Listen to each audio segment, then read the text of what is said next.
Hey guys, Moparman back, and I know it's been a while, so trying to get back into shooting some of these videos. It's been hectic, it's been crazy, and a lot's been going on. Lots changed. So first things first, we've had quite a bit of work on the monster truck. I'm right now working on the air compressor kit for it, which is right there.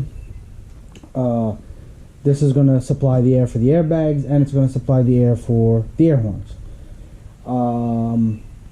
We got the rear diff painted. I'll get you a close-up of that. So this is my Redneck Engineering here. I hung it using these straps going around the axle and hung it up over a main beam over there, and that way my friend who was a body shop guy, he came and we did a one-stage paint, one-stage coat, or paint I should say, and we did a couple of coats between 2 days. It was like a Saturday Sunday deal. So this is Fire Metallic Red. The metallic flakes are very small, so it's hard to really tell that it is metallic. Come around this side, but for the most part, it is a Fire Metallic Red, and it has, you know, in different lights it looks like a different color a little bit. Some a little bit flat here, shiny there, but overall I think he did a fantastic job and saved me a ton of money. But it didn't come for free since I had to do work for him. Anyway, that being said, I have to still put on the rear caliper holders or mounting brackets, and then dust shields and all that good stuff. So those brackets have to go on, the dust shield in front of it, 4 bolts that hook it up, and everything's hunky-dory. Got these sweet little rubberized pads for the jack stand, and I'm going to wrap the differential in, I'm not going to say saran wrap, in plastic wrap, and that way it'll protect the paint and all that while I move the differential around. I painted the front diff myself, alright, and that is actually supposed to be the same color as the hood of the truck, which honestly the hood of the truck is going to be brighter. That is more of a copper than a burnt orange, but nonetheless I painted that and clear coated it myself, and I think it came out really great. And then I made the little jack stand rolling dollies for this. This is also the jack stand rolling dollies for the rear diff.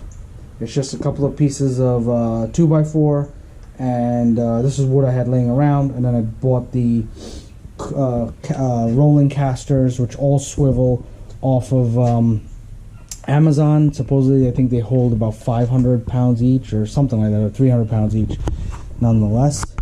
So I will be doing a video on building this air compressor system. I did buy the air suspension kit from Rough Country, and I have an airbag kit, and I have an airbag kit from Airlift, which is the 5000 whatever, the 5000 XL load leveler or something like that it's called. A little insight into that one, the Rough Country one. I tried to mount the upper brackets into the frame of the truck, and where the bump stops are, that's where you're supposed to mount these upper brackets. Unfortunately, on one side, the bump stop hole doesn't quite line up with the way the slotted bracket is. So we'll touch base with that. That's just, you know, that's another time. We'll just give you a small update. I got the air compressor here. I had stuck bolts. Doing something very unique with it because I had a piece break off and whatnot. So I got from McMaster Car stainless steel bolts coming in, and then I got what do you call it? These are chemical corrosion resistant nuts and bolts from also McMaster Car. So that I built this bracket. I will give you specs when I start to do the video. I will throw the specs into the description and if you guys would like to copy it, you can. It works. It's not truly square, for those that understand that lingo, meaning it's not truly like the width here is not really equal to the other side. I kind of just built this on the fly, and between work and the family and everything, I was trying to get this done. I'm trying to get this whole truck done before winter hits. That's really the goal. But nonetheless, anyway, I had a great machinist that was able to cut this stainless steel sheet for me perfectly to how it's not really square. And I've took the ability to make my markings, drill out my holes. I got the tank mounted. Right now I'm trying to just plumb everything, run everything. I want to test the tank out. I want to test out how all the solenoids work, because I will be reusing 2 of my solenoids, and I ordered 2 more because I need 4 in total. 1 for each air horn. And most of you will say, well, you could just run it off of 1 hose. Yes, but I'm not 100% that each horn will get an equal amount of the air. Hence, I want 2 separate air solenoids to run each air horn. Then the other 2 solenoids are, of course, if you haven't figured it out, inflating and deflating the airbags. So I picked up these cool little solenoids from Amazon. Stainless steel. Cost me a little bit, but I think they're going to be fantastic. I just definitely want something that if I use the truck in the winter time, it's going to be okay.